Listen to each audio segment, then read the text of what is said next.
Hi guys, welcome to my YouTube channel. So ito guys, papakita ko sa inyo ngayon kung paano tayo gumawa ng duplicate ng susi ng ating mga motor. So sa mga hindi pa nakaka-subscribe guys, please subscribe my YouTube channel. So ayun guys, umorder tayo sa Shopee ng Blanky NMAX 155.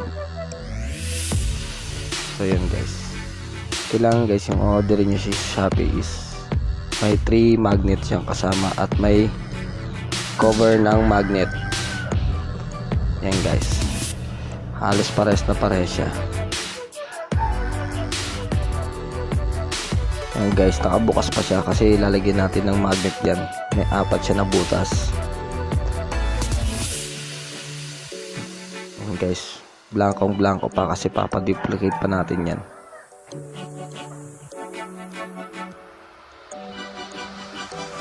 So ito yung nasa kanan is yung original na susi ng motor ko, kasi sa kaliwa is yung galing Shopee. Ayan guys, pakita ko sa inyo. At kung magkakadikit na magnet yan, yun yung isasalpak natin dun sa ating in-order sa Shopee na Blanky.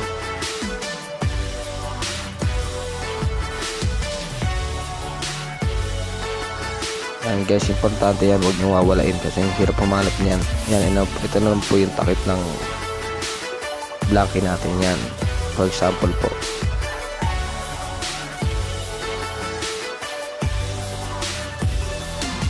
Ayan guys, ito yung gagawin natin.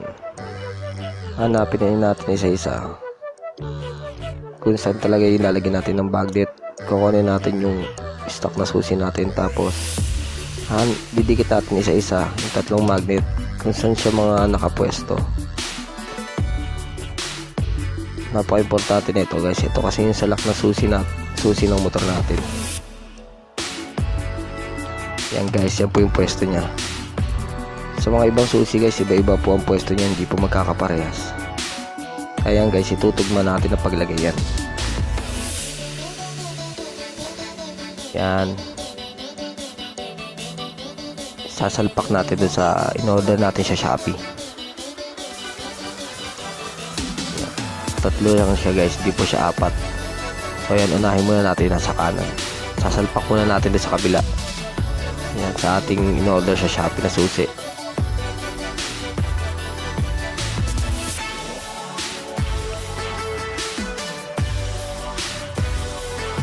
Ayun guys, tapos na yung isa. So yung dalawa naman,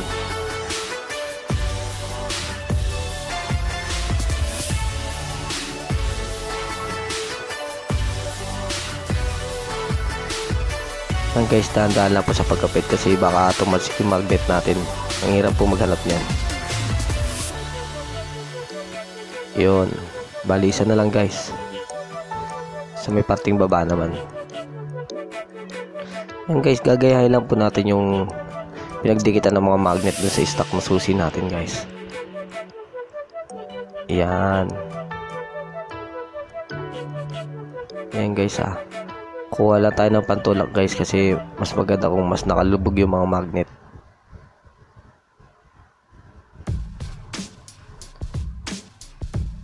Yan, lubog na natin guys.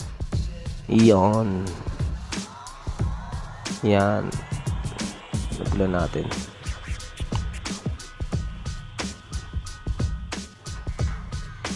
Tapos guys, syempre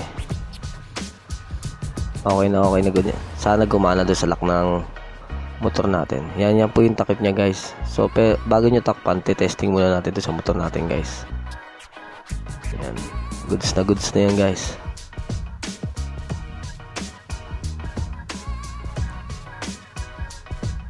So yun nga pala guys, no, ito yung item description na in-order natin sa Shopee. Yan po yung seller niya. Medyo matagal nga lang po dumating pero sulit na sulit yan for only 72 pesos guys. Almost 2 months, 2 weeks din bago nun eh. So ayan guys, testing na natin. Sana gumana yung sa lock ng motor natin. Tama yung pagkakakabit ng magnet natin. So yun guys, gumana. Ayos na ayos. Okay. Maraming salamat sa panonood guys. Subscribe.